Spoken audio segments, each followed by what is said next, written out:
Salut les gars, ça bouge? Le 5 novembre, Fro prend les notes qu'elle a rédigées ces derniers mois et décide de rédiger un rapport détaillé expliquant comment elle s'est retrouvée coincée dans une cabane dans les montagnes. Tout commence en mai, lorsque Fro part en vacances avec 2 amis et leur chien, Lynx. Fro n'est pas habitué aux animaux et se sent mal à l'aise près du pauvre type. Quand ils arrivent enfin à la cabane, ils s'installent et les amis décident de visiter le pub dans un village voisin. Fro est fatiguée, alors elle reste avec Lynx. Ennuyée, elle essaie de caresser le chien, mais Lynx la mord. Elle passe la journée à faire des soins de beauté, à fumer et à échanger des regards gênés avec le chien. Finalement, elle se couche tôt. Le lendemain, Fro se réveille pour trouver Lynx pleurant près de la porte. Elle le laisse sortir pour qu'il puisse se soulager, et elle cherche dans la maison pour découvrir que ses amis ne sont pas revenus. Inquiète que quelque chose leur soit arrivé, Fro commence à se diriger vers le village avec Lynx devant elle. Soudain, elle l'entend crier et se précipite à ses côtés. Apparemment, il a caché son nez d'une manière ou d'une autre, mais elle ne voit pas la cause. Fro continue, mais au lieu de la suivre, Lynx retourne en arrière. Après quelques pas, Fro se heurte à un mur invisible. Confuse, elle le touche avec ses mains, confirmant qu'il y a une barrière qui ne la laisse pas passer. Elle peut aussi entendre un battement, mais c'est juste son propre cœur. Fro trouve étrange qu'aucune alarme n'ait été déclenchée, et qu'aucun villageois curieux ne soit venu voir la barrière. Peu importe combien elle pousse, elle ne peut pas avancer, alors elle décide de retourner sur la route.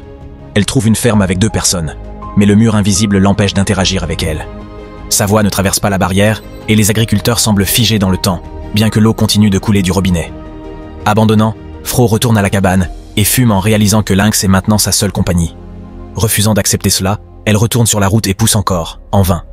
Ne sachant pas quoi faire d'autre, Fro va se coucher. Soudain, elle entend un étrange bruit et essaie de sortir pour enquêter. Mais quand elle ouvre la porte, elle découvre que la barrière bloque maintenant l'entrée de la maison.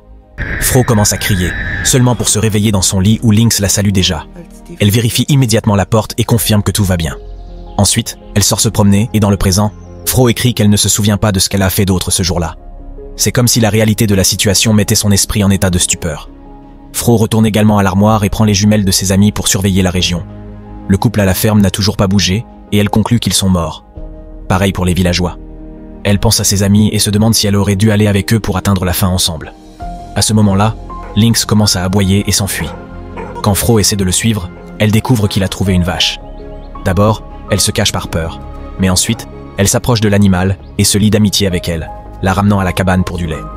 Fro nomme la vache Bella, soulignant qu'elle est à la fois une bénédiction et un fardeau.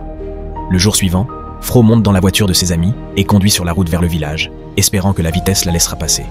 Elle peut même voir un véhicule abandonné de l'autre côté, ce qui lui donne de l'espoir. Malheureusement, cela ne fonctionne pas et la voiture s'écrase contre la barrière. Ignorant sa blessure saignante, Fro touche le mur en se demandant la signification de tout cela. Pendant les 10 jours suivants, Fro essaie de trouver une solution pour traverser la barrière, sans succès. Elle finit par affronter la réalité et fait une dépression dans son lit en acceptant que personne ne vient pour elle. Elle envisage même de se suicider. Mais elle se souvient que ses amis ont stocké la cabane avec des provisions et décide plutôt d'essayer de survivre. Pour remercier leur mémoire, les provisions incluent une tonne de bois et quelques pommes de terre pour les graines. Alors Fro les apporte dehors et commence sa propre ferme de pommes de terre. Lynx creuse avec détermination pour aider. Les jours passent, Fro remonte les horloges chaque matin et garde la trace de la date en marquant un calendrier. Le 30 mai, il pleut toute la journée, alors Fro décide de rester à l'intérieur. Cependant, elle commence à entendre un bruit étrange et va vérifier avec un couteau à la main, seulement pour trouver un chat mouillé miaulant dehors. Le chat est également adopté et maintenant Fro a 3 compagnons animaux.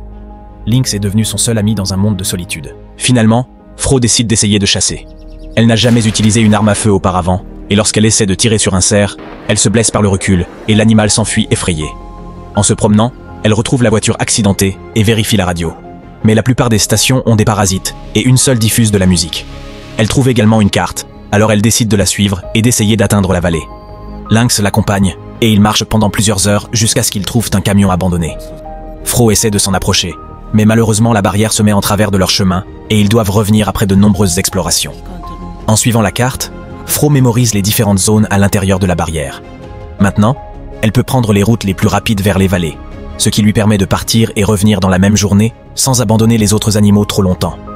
Parfois, elle trouve d'autres cabanes, mais elles sont toujours vides. Au moins, elle peut prendre des objets utiles. S'allonger dans l'herbe avec Lynx sous le soleil chaud et écouter les oiseaux chanter devient une expérience transformative pour Fro, qui se sent maintenant plus connectée à la nature. Cela la rend coupable lorsqu'elle essaie à nouveau de chasser, mais elle a besoin de la viande de cerf pour survivre. La nuit, Elle a du mal à dormir en se souvenant de la façon dont le cerf se roulait de douleur avant de mourir. Elle ne prend jamais de notes sur sa première chasse car elle en est dégoûtée. Une nuit, Fro a du mal à dormir à cause du très fort orage. Le lendemain matin, elle entend un bruit provenant de l'armoire et l'ouvre pour découvrir que le chat a mis bas. Le chaton est blanc, alors Fro le nomme Pearl.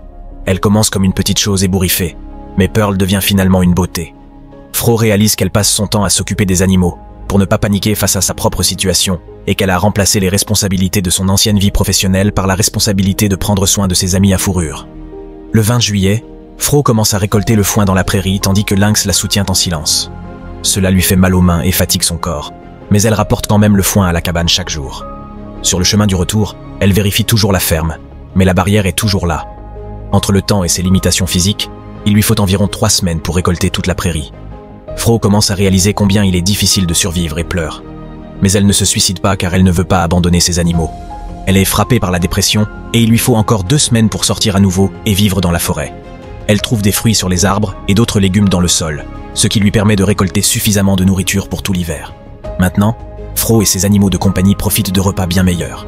Un jour, Fro découvre des vêtements étranges suspendus à un arbre et les regarde avec peur. Cependant, ce n'est qu'un cauchemar. L'automne est censé être sa saison préférée, mais elle a du mal à dormir et les cauchemars s'aggravent. Elle attrape la grippe et passe la plupart de la journée fatiguée. Heureusement, Lynx est toujours là pour la remonter le moral. Fro est étonné de voir qu'il n'est jamais de mauvaise humeur et le serre souvent dans ses bras pour le remercier de sa compagnie. Dans le présent, Fro révèle que Lynx est parti. Pourtant, elle se surprend toujours à lui parler lorsqu'elle se promène. Le 27 octobre, la première neige tombe, mais elle ne dure que quelques jours. Ensuite, des vents chauds arrivent, faisant du bruit jour et nuit. Il devient encore plus difficile pour Fro de dormir. Le vent dure 3 jours, et lorsque Fro quitte enfin la maison à nouveau, elle trouve Pearl morte dehors. Le chat reçoit une sépulture appropriée sous la supervision de Lynx.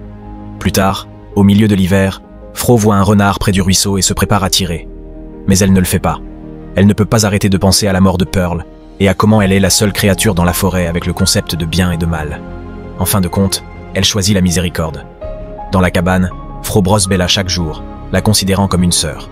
Maintenant, elle remarque que la vache est devenue très ronde et se demande si elle est enceinte. Finalement, Fro n'a pas d'autre choix que d'aller chasser à nouveau. Et la sensation du cœur du cerf dans ses mains lorsqu'elle l'a nettoyé rend le sommeil difficile la nuit. Le 11 janvier, Fro remarque que Bella saigne un peu et la surveille toute la journée. Le soir, elle aide Bella à mettre bas un adorable veau. Les jours d'hiver passent remplis de violentes tempêtes de neige. Fro attrape une dépression saisonnière et ne quitte le lit que parce que Lynx la force à le faire. Toute pensée de se suicider disparaît lorsqu'elle se rappelle qu'elle doit prendre soin de lui. Après l'hiver, Fro décide de déménager dans l'une des cabanes dans les prairies.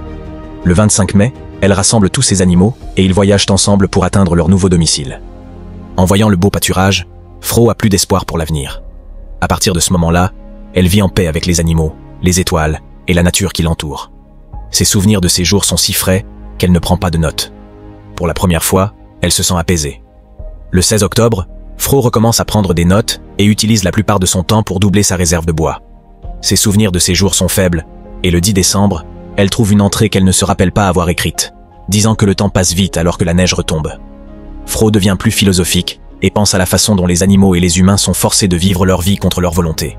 Un jour, elle remarque qu'il y a une corneille blanche, souvent volant autour de la maison, ignorée par sa famille noire. Fro trouve la corneille blanche adorable et juge les autres corneilles pour leur discrimination. Elle commence également à laisser de la nourriture pour la corneille blanche chaque fois que son troupeau la laisse derrière. Finalement, 2 ans passent depuis que Fro vit à l'intérieur de la barrière, et d'ici là, elle a oublié sa vie d'avant. Elle a également perdu l'espoir d'être retrouvée. Début juin, elle et ses animaux déménagent dans une nouvelle maison, espérant que le changement améliorera l'humeur. Malheureusement, elle n'arrive pas à ramener la magie du premier été.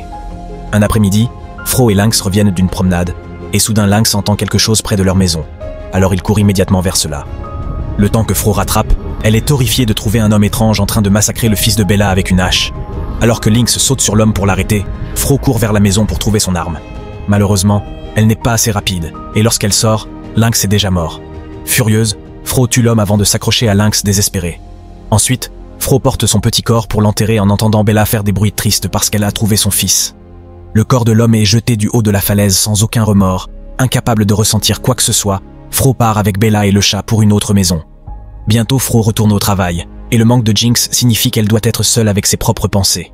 Dans le présent, Fro dit qu'elle est passée à autre chose, et chérira toujours les souvenirs de ses animaux comme encouragement à continuer de survivre. Elle termine son rapport le 25 février parce qu'elle n'a plus de papier et sort pour nourrir la corneille blanche. Assurez-vous de vous abonner et d'activer les notifications pour pouvoir regarder plus de vidéos comme celle-ci. Merci d'avoir regardé.